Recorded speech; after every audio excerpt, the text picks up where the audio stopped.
காலை வணக்கம். புனித லூக்கா எழுதிய நற்செய்தி 1ஆம் அதிகாரம் 26 முதல் 38 வரையுள்ள இறைவார்த்தைகள்.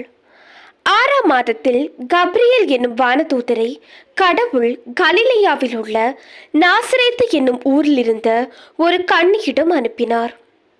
அவர் தாவீது குடும்பத்தினராகிய யோசேப்பு என்னும் பெயருடைய ஒருவருக்கு மன ஒப்பந்தமானவர். அவர் பெயர் மரியா.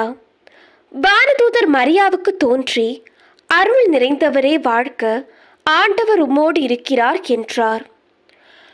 இவ்வார்த்தைகளை கேட்டு அவர் கலங்கி, இந்த வாழ்த்து எத்தகையதோ என்று எண்ணிக்கொண்டிருந்தார்.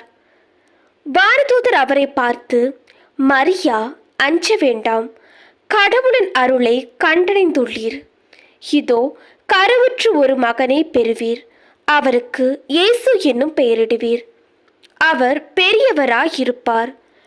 உன்னத கடவுளின் மகன் எனப்படுவார். அவருடைய தந்தை தாவீதின் அரியணையை ஆண்டவராகிய கடவுள் அவருக்கு அளிப்பார். அவர் யாக்கோபின் குடும்பத்தின் மீது என்றென்றும் ஆட்சி செலுத்துவார். அவருடைய ஆட்சிக்கு முடிவே இராது என்றார். அதற்கு மரியா வானதூதரிடம், இது எப்படி நிகழும்? நான் கன்னி ஆயிற்றே என்றார். வானதூதர் அவரிடம், தூய ஆவி உன்மீது வரும், உன்னத கடவுளின் வல்லமை உன்மீது நிழலிடும். ஆதலால் உம்மிடம் பிறக்கப் போகும் குழந்தை தூயது.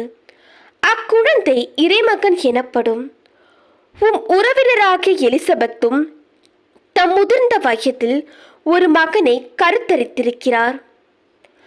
கருவுற இயலாதவர் என்று சொல்லப்பட்ட அவருக்கு இது 6ஆம் மாதம். ஏனெனில் கடவுளால் இயலாதது ஒன்றுமில்லை என்றார். பின்னர் மரியா, நான் ஆண்டவரின் அடிமை, உம் சொற்படியே எனக்கு நிகழட்டும் என்றார்.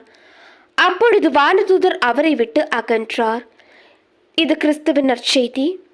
இந்த நாள் இனிய நாளாக அமைய வாழ்த்துக்கள்.